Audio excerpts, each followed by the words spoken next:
Capítulo 2. Os dois filhos perdidos. Um homem tinha dois filhos. Lucas, capítulo 15, verso 11. O filho mais novo e perdido. Seria melhor dar a essa história de Jesus o título Os Dois Filhos Perdidos. É uma peça em dois atos. O primeiro ato se chama O Filho Perdido Mais Novo e o segundo ato, O Filho Perdido Mais Velho.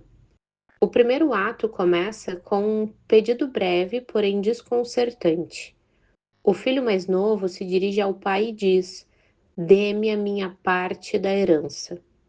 Os primeiros ouvintes devem ter ficado atônitos diante de um pedido como esse.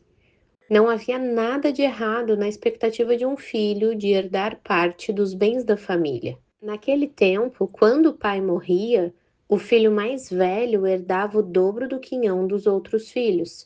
Se o pai tivesse dois herdeiros, o mais velho ficava com 2/3 da herança, ao passo que o mais novo recebia 1/3. No entanto, essa partilha de bens acontecia somente quando o pai morria. Na parábola, o filho mais novo pede que a sua parte da herança lhe seja dada agora, e essa atitude era um sinal de profundo desrespeito.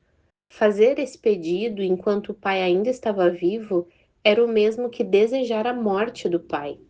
No fundo, o que o filho mais novo estava dizendo era que desejava os bens do pai, mas não desejava o pai. Seu relacionamento com o pai constituía o meio pelo qual ele desfrutaria de seus bens, mas agora ele está dizendo que está cansado desse relacionamento.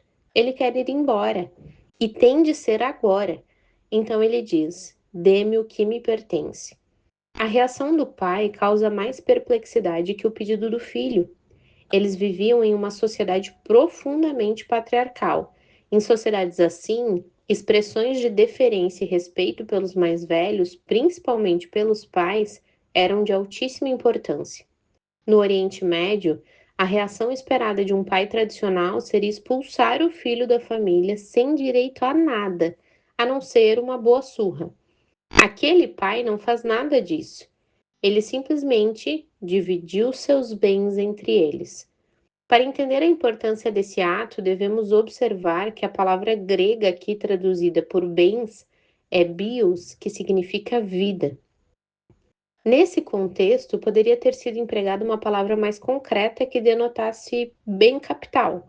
Mas por que ela não foi usada? Os bens daquele pai deviam consistir principalmente em imóveis, e ele precisaria então vender uma boa parte de suas propriedades para dar ao filho o que lhe cabia. Em nossa cultura mutável e urbanizada, não entendemos a relação que as pessoas de outras gerações tinham com a terra. Veja este verso do musical Oklahoma, de Rodgers. Sabemos que pertencemos à terra e a terra a qual pertencemos grandeza encerra." Observe que eles não estão dizendo que a terra lhes pertence, mas que eles pertencem à terra. Essas palavras resumem com precisão como, no passado, a própria identidade do indivíduo estava associada ao lugar onde ele vivia, ou seja, associada à sua terra. Perder parte da terra era como perder uma parte de si mesmo e uma grande parcela de seus status na sociedade. Todo mundo conhece uma história ou outra de algum empresário poderoso e bem-sucedido que jogou para o alto a própria vida profissional para cuidar de um filho que estava passando por algum sofrimento ou necessidade. Mesmo não sendo um paralelo exato, foi isso que aquele pai fez. Portanto, o irmão mais novo está pedindo que o pai dilacere sua própria vida. E o pai, por amor ao filho, faz exatamente isso. A maioria dos ouvintes de Jesus nunca tinha visto um patriarca do Oriente Médio reagir como aquele pai. Com muita paciência, o pai suporta uma grande desonra e a dor do amor rejeitado. Quando o nosso amor é rejeitado, costumamos ficar com raiva, retaliar e fazer todo o possível para diminuir nossa afeição pela pessoa que nos rejeitou, na tentativa de diminuir nosso sofrimento. Mas aquele pai mantém a afeição pelo filho e suporta a própria agonia. O plano do irmão mais novo. Chegamos à segunda cena do primeiro ato. O filho parte para uma terra distante e, levando uma vida desregrada, desperdiça tudo o que tem. Quando ele se vê literalmente prostrado na lama com os porcos, cai em si e pensa num plano.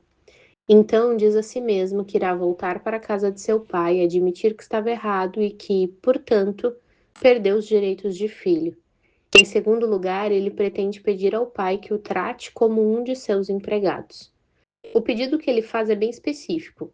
Os servos trabalhavam e moravam na terra, mas os empregados eram uma classe formada por comerciantes e trabalhadores que moravam nos vilarejos locais e recebiam um salário. Muitos comentaristas acreditam que o plano do filho era mais ou menos o seguinte: ele havia desonrado a família e, portanto, a comunidade como um todo. Como o próprio pai o descreve, o filho estava morto para eles. Os rabinos ensinavam que se o indivíduo violasse as regras da comunidade, não seria suficiente pedir desculpas. Ele teria de fazer algum tipo de restituição. O filho, então, planeja dizer algo assim: pai, eu sei que não tenho direito de voltar e fazer parte da família, mas se o Senhor permitir que eu seja orientado por um de seus empregados, aprenda uma profissão, receba um salário, pelo menos poderei começar a lhe pagar a dívida. Esse era o seu plano. Então, ali no chiqueiro, o filho mais novo ensaia seu discurso. Quando sente que está pronto para conversar com o pai, ele se levanta e começa a viagem de volta para casa. Chegamos à última e comovente cena do primeiro ato. O jovem chega a certa distância da casa de onde já podia ser avistado.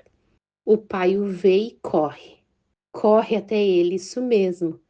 De modo geral, os patriarcas do Oriente Médio, por serem figuras notáveis, não corriam. As crianças podiam correr, as mulheres podiam correr, os jovens até podiam correr, mas não o patriarca da família. O digníssimo pilar da comunidade, o grande proprietário de terras, ele não levantaria sua vestimenta e mostraria as pernas como se fosse um garoto. Mas é exatamente isso que o pai faz. Ele corre em direção ao filho e, sem esconder nenhuma emoção, se atira sobre ele e o beija. É quase certo que essa postura pegou o irmão mais novo de surpresa. Confuso, ele tenta apresentar seu plano de restituição. O pai o interrompe, não apenas ignorando o discurso ensaiado, mas contrariando-o diretamente. Depressa, ele diz aos servos: tragam-lhe a melhor roupa e vistam nele. Como é que é? A melhor roupa na casa era a roupa do próprio pai, e esse era um sinal inconfundível de que ele havia sido reintegrado à família. O que o pai está dizendo é isso: não vou esperar você liquidar sua dívida, não vou esperar que cumpra o protocolo de humilhação, você não vai precisar conquistar o direito de voltar a fazer parte dessa família. Vou simplesmente aceitá-lo de volta.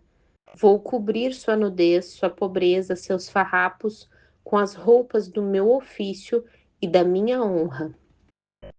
Ele ordena que os servos preparem um banquete para comemorar, e o prato principal seria o novilho da engorda. Na sociedade de então, a maioria das refeições não incluía carne, pois tratava de um alimento caro.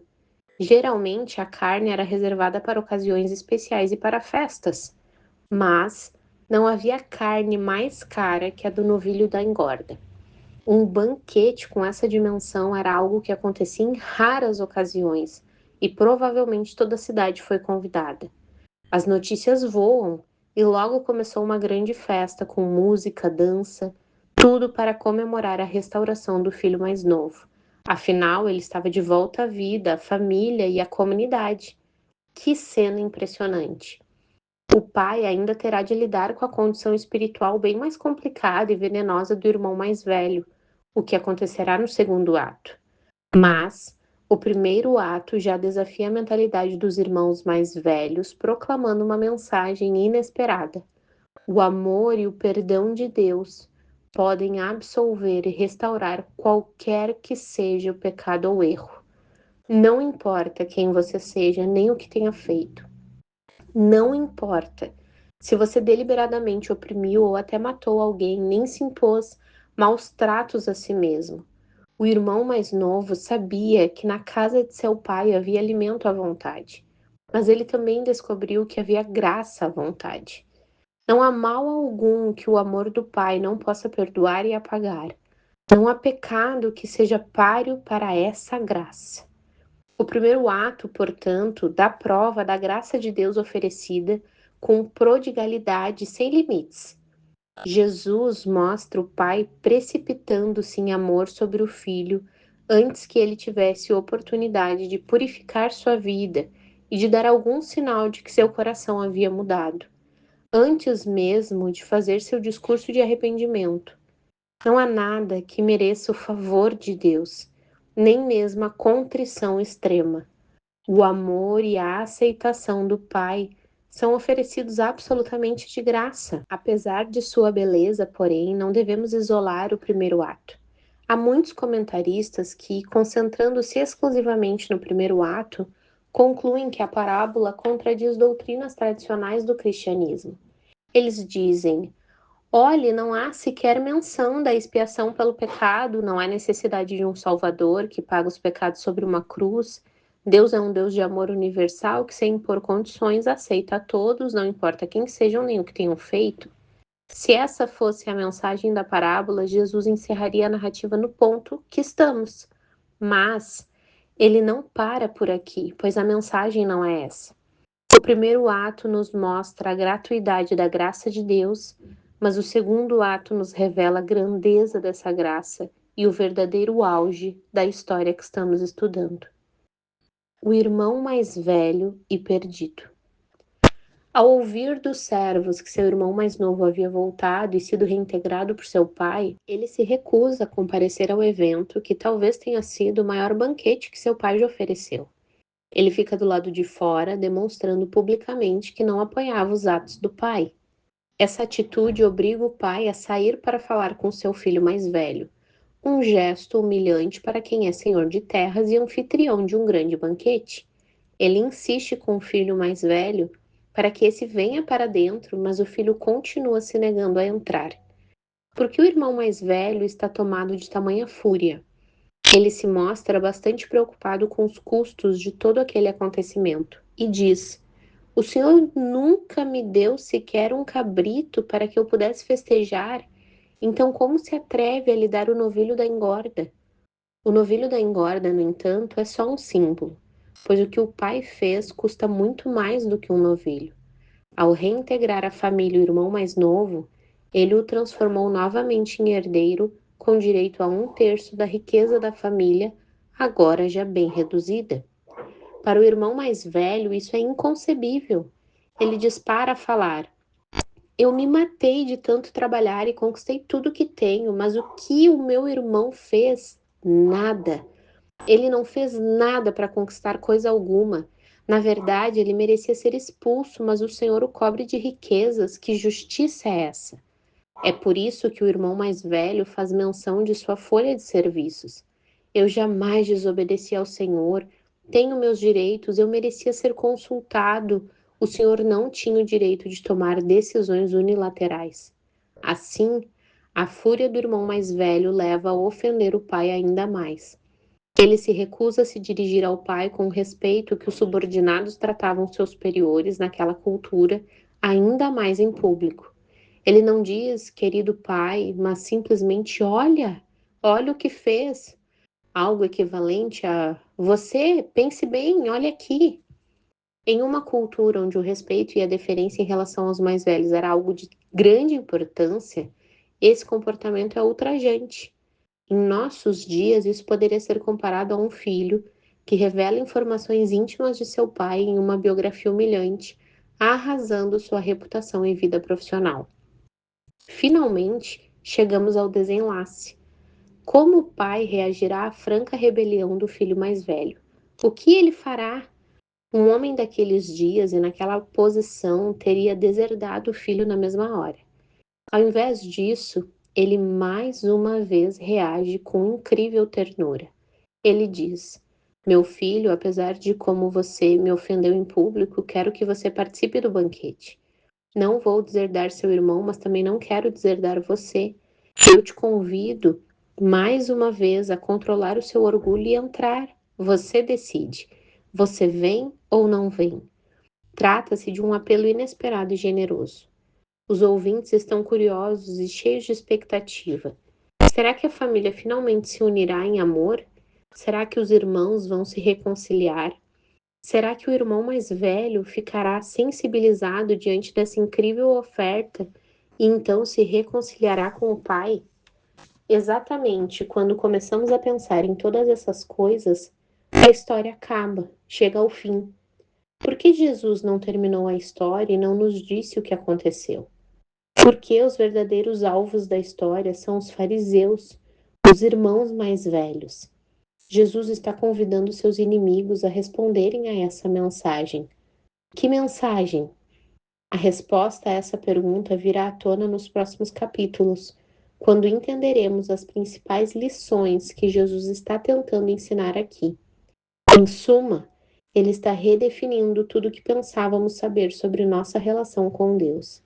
Ele está redefinindo o pecado, o que significa estar perdido e o que significa ser salvo.